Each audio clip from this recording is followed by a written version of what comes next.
اب رخصت ہونے سے پہلے میں چاہتا ہوں کہ اپنے رفقا سے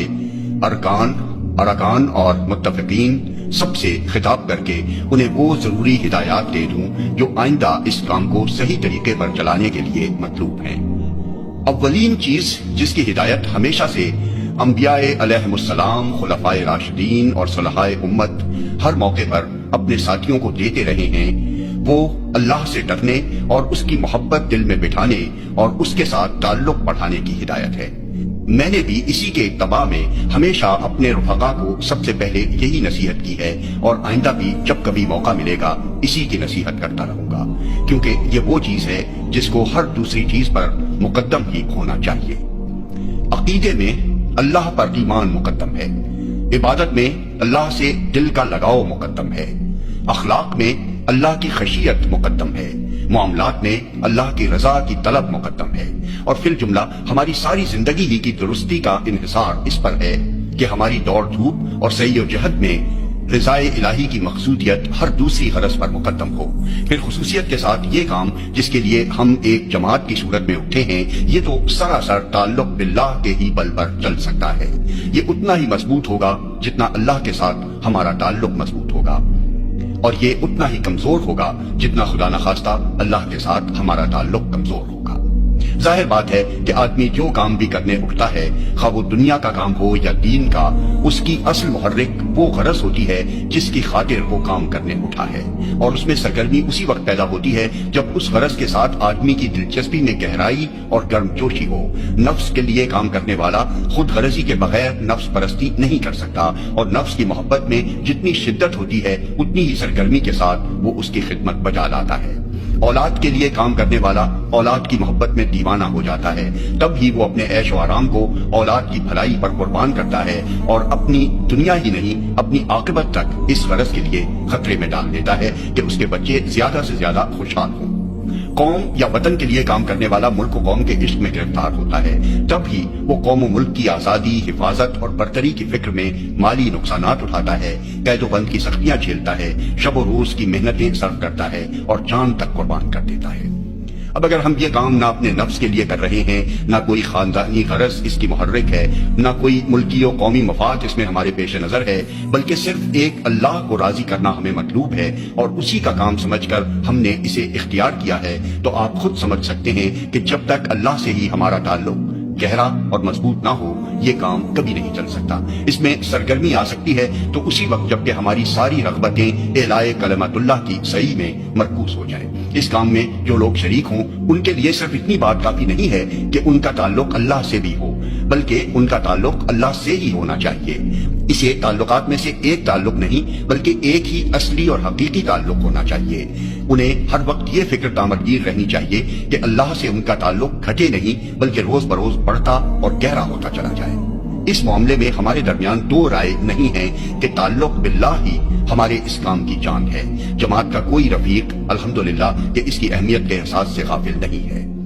البتہ جو سوالات اکثر لوگوں کو پریشان رکھتے ہیں وہ یہ ہیں کہ تعلق باللہ سے ٹھیک مراد کیا ہے، اس کو پیدا کرنے اور بڑھانے کا طریقہ کیا ہے، اور آخر کس طرح یہ معلوم کریں کہ ہمارا تعلق واقعی اللہ سے ہے یا نہیں، اور ہے تو کتنا ہے۔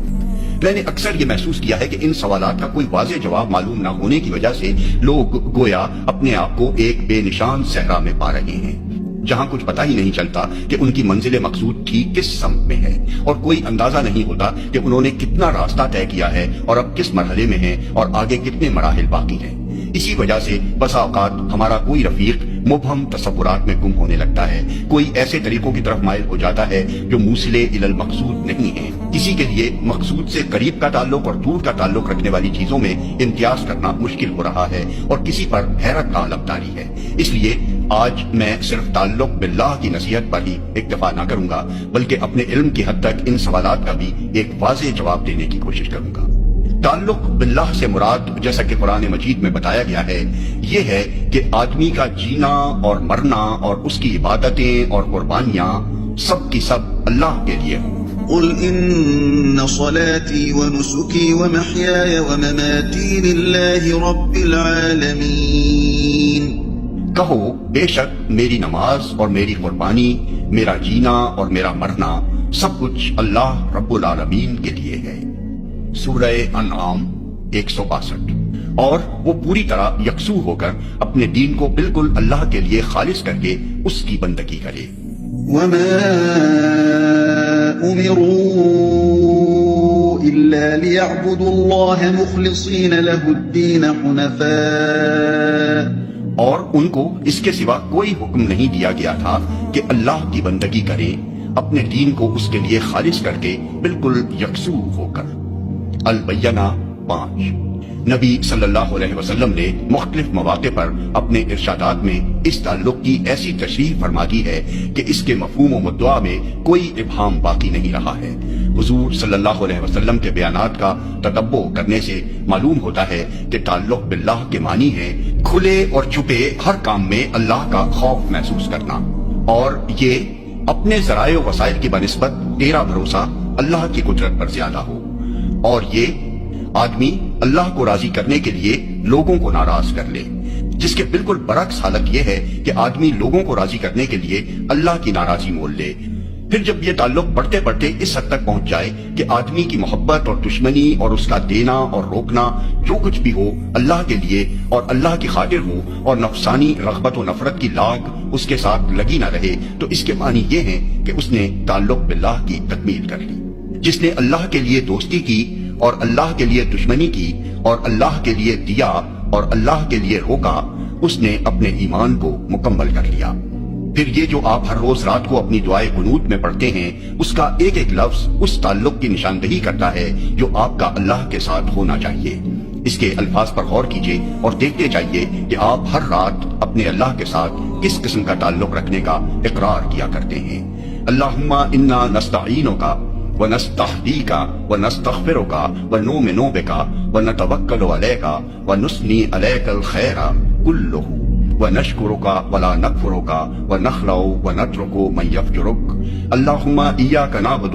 ولک نصلی ونسجد والیک نسعی ونخفض ونرجو رحمتک ونخشی عذابک ان عذابک بالکفار ملحق۔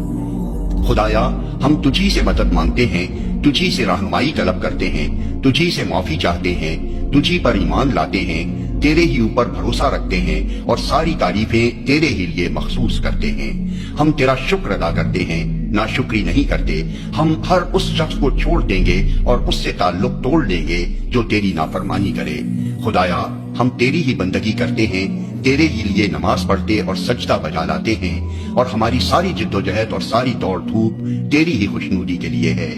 ہم تیری رحمت کے امیدوار ہیں اور تیرے عذاب سے ڈرتے ہیں۔ یقیناً تیرا سخت عذاب ان لوگوں پر پڑنے والا ہے جو کافر ہیں۔ پھر اسی تعلق باللہ کی تصویر اس دعا میں پائی جاتی ہے جو نبی صلی اللہ علیہ وسلم رات کو تہجد کے لیے اٹھتے وقت پڑھا کرتے تھے۔ اس میں آپ صلی اللہ علیہ وسلم اللہ کو خطاب کر کے کہتے ہیں، اللہم لکا اسلمت وبکا آمنت وعلیک توکلت والیک انبت وبکا خاصمت والیک حاکمت۔ خدایا، میں تیرا ہی مطیع فرمان ہوا اور تجھی پر ایمان لایا اور تیرے ہی اوپر میں نے بھروسہ کیا اور تیری ہی طرف رجوع کیا اور تیری ہی وجہ سے میں لڑا اور تیرے ہی حضور اپنا مقدمہ لایا۔